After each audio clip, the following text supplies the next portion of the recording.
Bonjour à tous et bienvenue sur boursicoté.com pour cette nouvelle analyse technique du CAC 40 en clôture avec une séance qui n'a pas donné le rebond escompté puisqu'après une ouverture ici juste sous la zone des 7175 points avec un gap donc qui restait haussier, on est venu ici produire une phase de hausse qui n'a pas tenu puisqu'en clôture on revient à proximité du niveau d'ouverture, effectivement à 7179,25, le CAC 40 gagne 0,51% par rapport à la clôture de la séance précédente. Donc nous sommes ici sur un rebond qui est essentiellement technique, qui n'a aucune conviction et qui ne remet pas en cause la dynamique baissière en cours.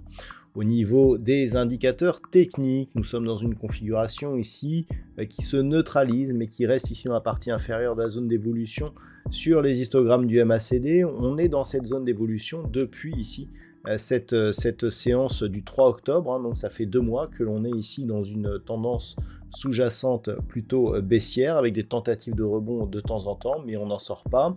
Au niveau du RSI, ça se neutralise, alors qu'au niveau des volumes, on a de très faibles volumes, ce qui est lié essentiellement au fait que Wall Street étant fermé, nous avions une absence des investisseurs américains. Donc par rapport à cette séance, on a tout de même quelques signaux. Au niveau du palmarès des valeurs, donc nous avons quelques belles hausses, à l'image d'Airbus qui gagne 4,13%, ou d'Edenred qui gagne 2,95%. Derrière, certaines valeurs comme Téléperformance, Accor-Hôtel, Thales ou ArcelorMittal restent sur des hausses supérieures à 2%. Au niveau des plus fortes baisses, nous avons des valeurs comme Vivendi qui perdent 1,65%, L'Oréal moins 1,19%, derrière Kering, EssilorLuxottica ou LVMH sont sur des baisses inférieures à 1%. On a assez peu de valeurs dans le rouge par rapport au nombre de valeurs dans le vert sur l'indice parisien. Donc, d'un point de vue chartiste, ce qui est intéressant et notable sur cette séance, c'est que nous avions un gap baissier hier qui a été comblé, puisque la partie ici qui reste non comblée est un gap haussier, qui annule donc la partie gap baissier. On est revenu au-delà de ce point bas significatif, avec ici ce point haut donc qui s'est rapproché de la zone des 7225 points. Donc globalement, on annihile un petit peu, la dynamique baissière qui était en train de se construire, mais sans vraiment impulser un mouvement de retournement majeur. On est donc sur un mouvement essentiellement technique, d'une dynamique qui reste globalement baissière. On multiplie les contacts sur la bande de Bollinger inférieure, on reste sous la moyenne mobile 20 exponentielle, pas pour l'instant de signal d'affaiblissement, et donc ça reste baissier dans le fond. Donc pour demain, ce qu'il faudra surveiller, c'est un éventuel retour au-delà des 7225 points.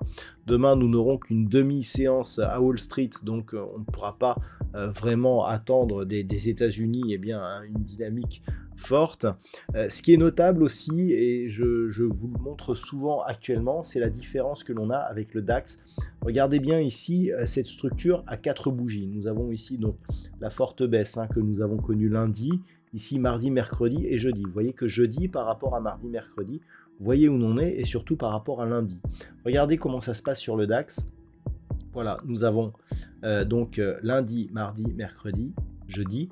Donc vous voyez qu'au niveau de la clôture de la séance du jour, on est quasiment on est dans la séance de lundi. On est bien au-dessus des séances de mardi, mercredi. Lorsque je reviens sur le CAC 40, voilà, on est très très loin ici. On devrait être ici aux alentours des 7300 points pour être corrélé au DAX. Si on voulait avoir une configuration similaire, vous voyez que nous sommes toujours en nette sous-performance sur le CAC 40 par rapport au DAX. Ce qui veut dire quoi? Ce qui veut dire que si vous avez une opinion plutôt haussière, il vaut mieux se positionner sur le DAX pour acheter le marché et acheter de l'indice. Par contre, si vous avez une opinion baissière, il vaut mieux vendre le CAC 40 pour profiter justement de cette sous-performance nette et très forte que nous avons actuellement entre l'indice parisien et l'indice allemand. Donc par rapport à cela, le signal que nous avons aujourd'hui qui peut être considéré comme haussier sur le DAX, hein, on le voit, on est très proche ici des records historiques de l'indice.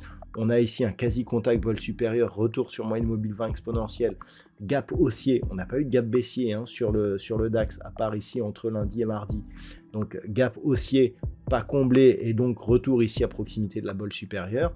Clairement, on a plus un signal ici qui pourrait repartir à la hausse sur l'indice allemand que ce que nous avons ici sur l'indice parisien.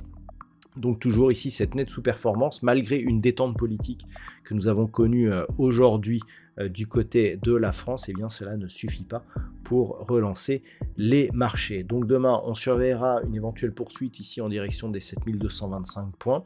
Il faudrait au minimum casser cette zone et la moyenne mobile 20 exponentielle et la zone des 7320 pour commencer à retrouver un petit peu d'optimisme sur les marchés.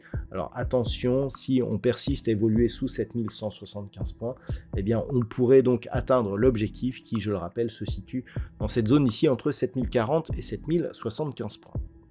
Voilà donc ce que l'on peut dire aujourd'hui sur cette analyse technique.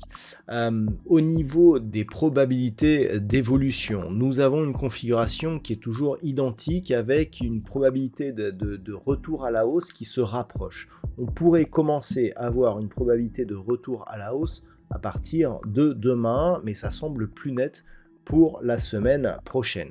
Donc le fait ici que l'on rebondisse, que l'on ait ce gap haussier, renforce, hein, puisque nous avons toujours une partie de gap haussier ici qui n'est pas comblée, renforce cette probabilité, mais c'est à surveiller demain. Je rappelle que la probabilité est valable à partir du niveau d'ouverture de demain, donc une probabilité haussière un peu plus affirmée pour donc demain à partir du niveau d'ouverture et les prochains jours, donc la semaine prochaine.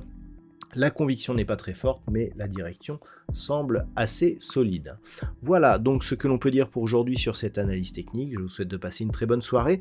On se retrouve dès demain pour d'autres analyses techniques, toujours sur le site boursicoté.com.